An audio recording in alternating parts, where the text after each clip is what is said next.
Welcome to my YouTube channel, Engineering Physics by Dr. Deepak. Today we'll discuss about the experiment of determination of Planck's constant.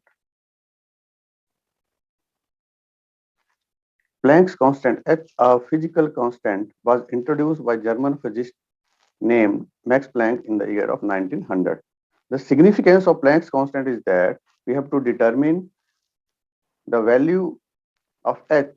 We are using the small quanta packets of energy by frequency of radiations and Planck's constant. It describes the behavior of particle and wave at atomic level as well as particle nature of light. The objective of this experiment is to determine Planck's constant using light emitting diodes by observing the reverse photoelectric effect. What happened in the photoelectric effect? The electron is emitted from a metal if the energy of the photon is greater than the work function of the metal. If energy of said photon is greater than the work function of a given material, then the electron is emitted possess a voltage which equal the difference in these energies. In the case of LEDs, the opposite is true.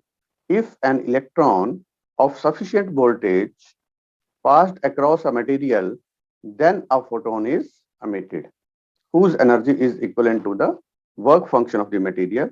The voltage at which this effect is first observed in the is the turn on voltage, or we can say that the knee voltage. We are using to perform this experiment to find the value of H by the LEDs. LEDs work on the principle of forward biasing. We are using here the LEDs as a semiconductor light source that emit light when current flows through it.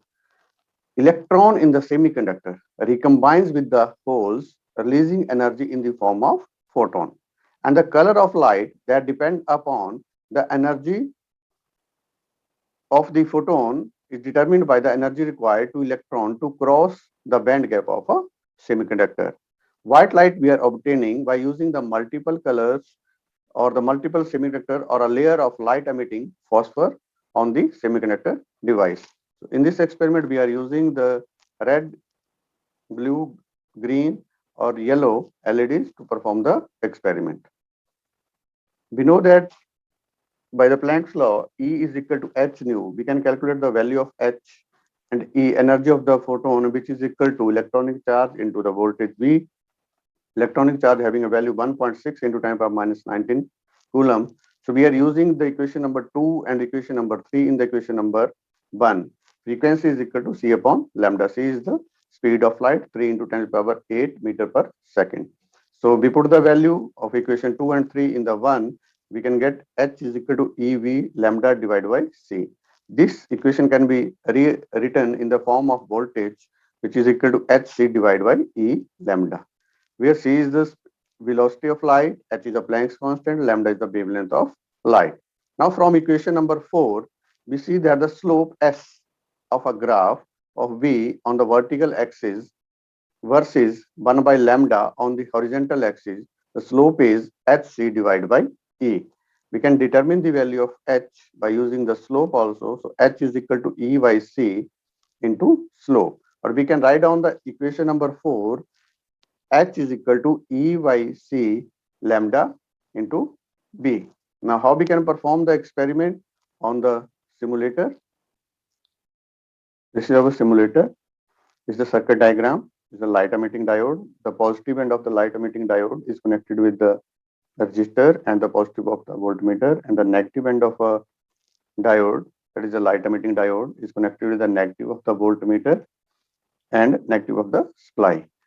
So this works on the principle of forward biasing. When the barrier is closed, we increase the voltage, the barrier start decreasing, and the holes electron recombination is there, and we can get the light emitting from the diode. Now, how we can do the connection? We can do the connection according to the diagram. So this is the positive end of the battery connected with the one-way key. So this is the rheostat, this is the resistance, this is the light emitting diode, this is the voltmeter, this is the ammeter. Now, how we can do the connections? Here, the connection we can do with the according to the diagram.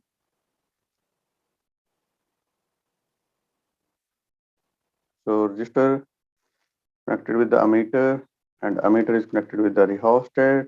Now the voltmeter is connected with the light emitting diode, and our connection is complete. Now in the combo box, we have a red LED, green, yellow, and the blue or infrared LED is also there. So first we have selected the red LED. Now insert the key, insert key is there. Now we can get the reading on the voltmeter. This is the millimeter. Now to note down the value of a stopping voltage. Stopping voltage, when the voltage is maximum and the current is 0, that value we have to record it. So first we can edit the value of the rheostat. Now from this we start decreasing the value of the rheostat, and we have to note down the stopping potential when the current becomes the 0. So here the current becomes 0. At that point, we have to note down the stopping potential of a particular LED. So you can use your laptop left or right key to get the exact result. So we can get the value of stopping potential for the red LED 1.903 voltage. This is a stopping potential. Now I have selected the LED green. Again, we have added the value of rheostat, and we start decreasing. We are using the left key of laptop. Now the value of stopping potential 2.430. Now again we have selected the yellow LED, add the rheostat, and we decrease the value of rheostat value. When we get the stopping potential, current value becomes 0. So in this case, for yellow LED, the stopping potential is, we can check the stopping potential is 2.174. You can record these readings. After that, we'll perform the observation table. And you can see for a blue LED, stopping potential for the blue LED as compared to the other, that is 2.610. This is the higher. The reason being, if we are seeing the Planck's constant equation, E is equal to h nu is equal to c upon lambda. Now the blue LED, the wavelength is low, so energy is higher, so stopping potential is 2.610. Now how we can record in reading in the observation table? We move to the observation table. This is our observation table. LED color red, yellow, green, blue. Wavelength is given 650, 570, 510, 475. Now in this observation table, we have to first find out the value of 1 by lambda, because we are going to plot the graph along the x-axis 1 by lambda, along the y-axis stopping potential B.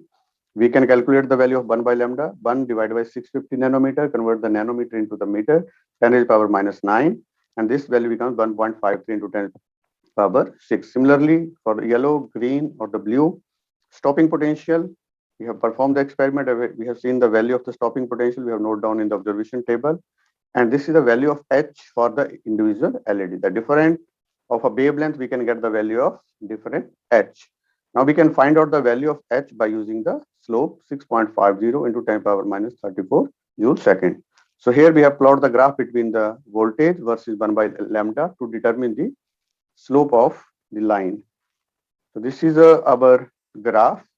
We have plotted this graph with the help of Excel. In the previous video about the numerical aperture or the divergence experiment, I have shown you how we can plot the graph. So 1 by lambda along the x-axis, stopping potential voltage along the y-axis. So slope is equal to AB divided by BC. Y2 minus Y1 divided by X2 minus X1. So we can find out the value of slope, and after that we can calculate the H value.